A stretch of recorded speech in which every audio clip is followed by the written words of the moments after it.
Martha Martha, నీవు అనేకమైన పనులను గూర్చి విచారము కలిగి తొందరపడుచున్నావు కానీ అవసరమైనది ఒకటే.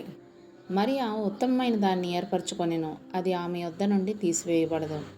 Praise the lord. యూట్యూబ్లో ఈ వాక్యం వింటున్న ప్రతి ఒక్కరికి మన ప్రియమైన యేసుక్రీస్తు నామములో శుభములు తెలుపుకుంటున్నాను. నా ప్రియ సహోదరి సహోదరులారా, ఈరోజు మనం ధ్యానించబోయే అంశము అవసరమైనది ఒక్కటే. ఈ అంశం కొద్దిసేపు ధ్యానించమని దేవుడు నన్ను ప్రేరేపించారు.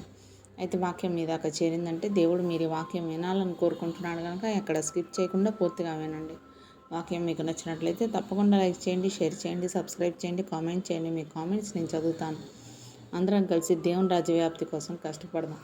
సమస్త మహిమ దేవునికి కలుగునుగాక. ఆమేన్. ఇక వాక్యంలోకి వెళ్ళిపోదాం. లూకాసు వార్త 10వ అధ్యాయం 41, 42 వచనాలు మనం గమనించినట్లయితే, మార్తా మార్తా, నీవు అనేకమైన పనులను గూర్చి విచారము కలిగి తొందరపడుచున్నావు కానీ అవసరమైనది ఒక్కటే. మరియా ఉత్తమమైన దాన్ని ఏర్పరచుకొనెను, అది ఆమె యొద్ద నుండి తీసివేయబడదు అంటూ లేఖనం సెలవిస్తుంది. ఈ లోకంలో ప్రతి ఒక్కరు ఎప్పుడు బిజీగానే ఉంటుంటారు. ఏదో ఒక వ్యాపకం వారిని స్థిమితంగా కూర్చొనివ్వదు. ఎవరికి వారు ఏర్పరచుకున్న తంత్రముల వల్ల ప్రశాంతమైన జీవితానికి దూరం అవుతూ ఉంటారు. మనం ప్రశాంతంగా, నెమ్మదిగా, సంతోషంగా జీవించడానికి యేసు ప్రభు ఎన్నో విషయాలను చెప్పాడు. కొండ మీద ప్రసంగం చాలా ప్రధానమైనది, విలువైనది. మనం యేసు బోధల ప్రకారం జీవించలేకపోవడానికి కారణం ఆయన చెప్పేవి మనకు అర్థం కాకపోవడానికి కారణం ఏంటంటే ఆయన చెప్పే వాటికి పూర్తి భిన్నంగా మన ఆలోచనలో మన జీవితం ఉంటుంది. అందుకే ఓ పట్టాన మనకు అర్థం కావు. ఒకవేళ అర్థమైనా వాటిని అనుసరించలేము.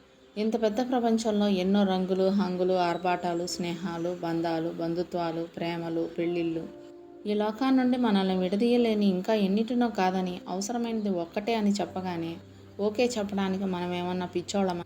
ఇలాంటి ఆచరణ సాధ్యం కాని బోధ చేస్తున్నాడనే కదా ఆయన ఏర్పరచుకున్న 12 మంది శిష్యులు కాకుండా ఆయన్ను వెంబడించే శిష్యుల్లో కొంతమంది ఆయన వదిలేసి పారిపోయారు. మళ్ళీ ఆయన చుట్టుపక్కలకు కూడా రాలేదు. అప్పటి నుండి ఆయన శిష్యుల్లో అనేకులు వెనక తీసి మరి ఎన్నడూనూ ఆయన్ను వెంబడింపలేదు అంటూ యోహాను సువార్త 6వ అధ్యాయం 66వ వచనంలో రాయబడి ఉండడం చూస్తున్నాం.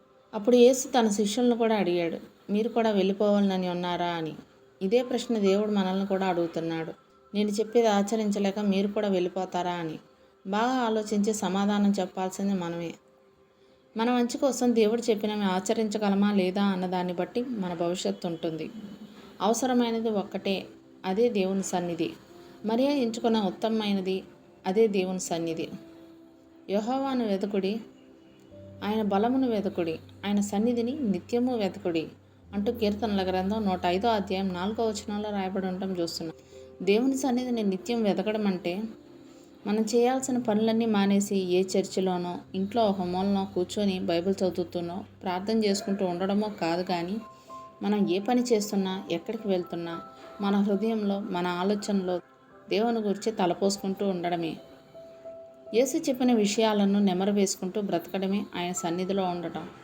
కాబట్టి మీరు ఈ మాటలను మీ హృదయంలోనూ మీ మనసులోనూ ఉంచుకొని నీవు నీ ఇంట కూర్చుండునప్పుడు, త్రోవను నడిచినప్పుడు, పండుకున్నప్పుడు, లేచినప్పుడు వాటిని గూర్చి మాట్లాడుచు అని ద్వితీయోపదేశకాండం 11వ అధ్యాయం 18, 19 వచనంలో రాయబడింది.